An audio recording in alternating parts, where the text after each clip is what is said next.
Hello, friends, and welcome back to Malicious Compliance Stories. Today's first story is about a thief who thought she could play the victim after being caught red-handed. But before we begin, best way to support our channel is to leave comments, like, and subscribe with the turned-on bell so you don't miss the new video every single day. Here we go. Stealing isn't okay, even if it's just cans.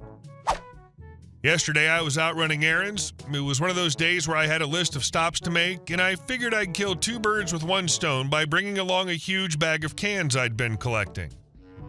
You know the kind, big, clear, garbage bag-sized sack, stuffed full, practically clinking with every bump in the road.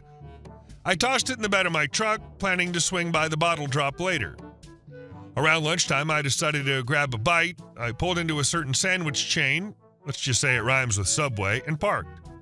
The bag of cans sat openly in the back of my truck, big and obvious, but I figured not something worth stealing.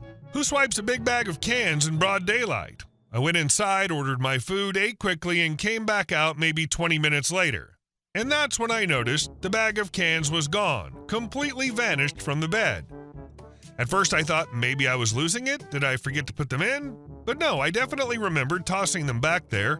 Then it clicked. Someone had stolen them while I was eating. I was annoyed, but not shocked, so I got in my truck thinking maybe, just maybe, I'd spot the thief. Sure enough, as I drove in the direction of the bottle drop, there she was, a woman walking down the sidewalk, awkwardly hauling a very familiar transparent bag full of cans. My cans. I pulled over and rolled down my window. She froze when she saw my truck, recognition flashing across her face like a kid caught with their hand in the cookie jar. "Those are mine," I said firmly. "You stole that bag from my truck." She shook her head, clutching the bag tighter. "No, I didn't. These are mine." I stared at her. "Really? Then how come I just watched you walk toward the bottle drop with the exact bag I had in my truck 10 minutes ago? And how come the restaurant behind me has cameras that probably caught you in the act?" Her bravado faltered, but she still tried to bluster her way through. "It's just a bag of cans. Money's tight, okay?" I wasn't moved. "You don't get to steal from me and play the victim. You either hand it over or I call the cops." Her face twisted with anger. "The cops aren't going to care about a bag of cans. You're wasting their time." "Then let's find out," I said, pulling my phone from my pocket. The moment I unlocked the screen, she snapped. She dropped the bag onto the ground with a thud, jabbed a finger at me, and spat, "Go F yourself." Then she stomped off down the sidewalk, ranting loudly about how heartless I was and how people like me had no sympathy. I loaded the bag back into my truck, shaking my head at the absurdity of the whole situation. It wasn't about the money, it was about the principle. Someone had stolen from me in broad daylight and expected me to just shrug and let it go. Later, I told my friends the story, thinking they'd get a laugh out of it. Most of them did, but one of their girlfriends absolutely lit into me. She launched into a furious rant about how I had no idea what kind of situation that woman might have been in. Maybe she was homeless. Maybe she was desperate. Maybe those cans were her only way of making a few bucks. "You should have just let her have them," she said, her voice rising. "It wouldn't have hurt you." I pushed back. It's not about the cans, it's about the fact that she stole them. If she needed help, she could have asked. Instead, she took something that wasn't hers and then tried to guilt me when I caught her. We went back and forth, voices getting sharper, until finally she stormed out of the room furious. The mood soured, and suddenly I wasn't so sure anymore. Before I was confident I was in the right. Theft is theft, no matter the value. But after that argument, doubt crept in. Maybe I'd been too harsh. Maybe I should have just let it go. Or maybe, just maybe, holding people accountable for stealing is the right thing to do, even if what they took was just a bag of cans. Either way, it left me with more questions than answers. Maybe money's tight for you too, and you're relying on the dollars from those cans. Maybe money's just fine for you because you're frugal and do things like returning cans. It really doesn't matter. She had no right to take them, and you had every right to get them back. And our second story. The genius trick to keep beggars out of restaurants. I used to work in a small mid-range restaurant, and one of the biggest headaches we had didn't come from customers. It came from the people who weren't customers at all. Beggars. They'd wander in asking for food, sometimes politely, sometimes aggressively, and it wasn't just once in a while. On a typical night, we'd get hit with it 10, 15, sometimes 20 times. Keep in mind, we were only open from 5 p.m. to 11 p.m. That's 6 hours.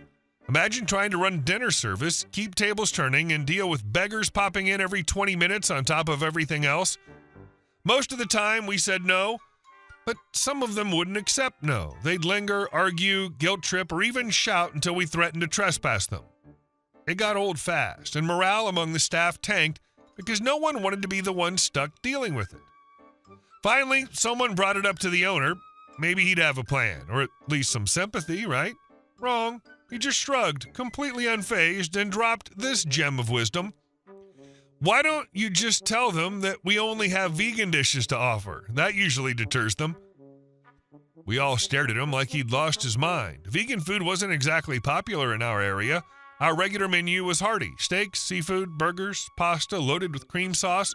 Who was going to believe we were secretly a vegan restaurant? But the owner insisted, so we figured, fine, let's try it.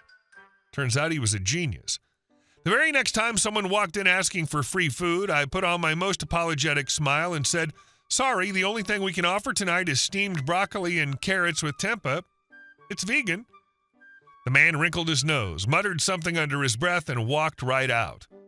I thought it was a fluke, but then we tried it again. Same result. Over the next week, the number of beggars dropped dramatically. Within a month, what used to be double-digit interruptions per night dwindled to maybe 4 or 5 a week. Sure, every now and then, someone would get offended and cuss me out for not being able to offer anything better than rabid food. One guy actually spat the words tempeh and broccoli back at me like I'd insulted his honor. But the beauty was, it was always a one-and-done interaction. They'd leave in a huff and never return. And from our perspective, that was a win. Dinner service ran smoother, stress levels dropped, and we no longer had to waste time arguing or threatening to trespass anyone. All it took was offering something so unappealing that even the most persistent beggar didn't want it. So yeah, the owner's weird little trick worked. If you ever find yourself dealing with someone who refuses to take no for an answer, don't just argue. Offer them something they definitely don't want. Sometimes the best deterrent isn't a confrontation, it's steamed broccoli and tempeh. I'm just curious, but what would you have done if someone took you up on your offer? I imagine that without access to good food, broccoli and carrots might be pretty appealing to some people. And our last story. My entitled aunt broke into my house to try to steal my money. 2 weeks ago, I finally treated myself to a vacation. I'd finished a work project early, 2 months ahead of schedule, and decided to reward myself with a trip through Europe, Germany first, then France, then London. My little brother, 19, agreed to house sit. The deal was simple. He could live there rent-free for a while as long as he looked after the place. I trusted him. A few days into my trip, my phone buzzed with a frantic WhatsApp call. My brother's voice came through, sharp and panicked. "You won't believe this. Aunt Mesera just broke into the house." What? I nearly dropped my phone. He explained that he'd gone out for food, came back, and found her car parked in my driveway. When he walked inside, the front door lock was wrecked, and Meseret was rifling through my stuff. She froze when she saw him. He shouted, "What the hell are you doing here? Get out before I call the police." And Dad. Meseret didn't even flinch. "You owe me. I had to take out loans for school because you didn't help me back in January. You should pay me back. I deserve it. Where's the money?" He stood his ground. "That's insane. Leave. Now." She refused. He dialed the police and messaged our dad. Only then did she bolt, jump in her car, and speed off. When the cops and Dad arrived, my brother showed them the damages. The security cameras caught everything. Mesera smashing the door, digging through my things, even tossing aside my TV, PS5, and stacks of games. Some of my oldest collectibles, Pokemon Coliseum, SMT, Digital Devil Saga, Persona 3, FES, Resident Evil 4, were broken beyond repair. She trashed my gaming PC too. The officers copied the footage and said they'd handle it. That night, they found her hiding at a friend's apartment. She was arrested for breaking and entering, destruction of property, and theft. Suddenly, my relaxing European trip felt poisoned. I sat in my Paris hotel room staring at pictures of my destroyed setup, my stomach in knots. I never thought Mesera was capable of something like this. My dad's lawyer helped arrange for me to testify by Zoom instead of flying back. During the trial, her lawyer spun a sad story. She'd had a manic episode, was failing classes, had to retake courses over the summer, and had fallen back into drinking with her friends. That supposedly led to her bad decision to rob me. Even the judge looked unimpressed. When it was my turn, I explained that some of the items she'd destroyed weren't just electronics, they were decades of personal history.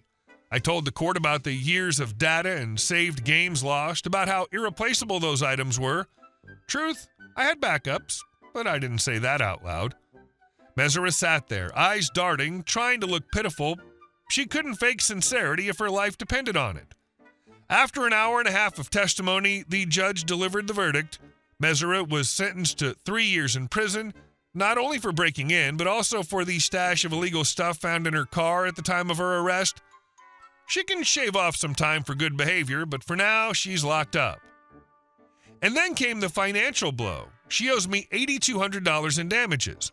The destroyed PC, the broken TV, the door and furniture she smashed, and the game she ruined, collectibles worth nearly $2,000 alone. The court ruled she must reimburse me at fair market value, which, thanks to the rarity of those titles, is steep. She'll have to sell her car and some other expensive items to pay me back. My dad already confirmed she has the assets, so I'll see the money eventually.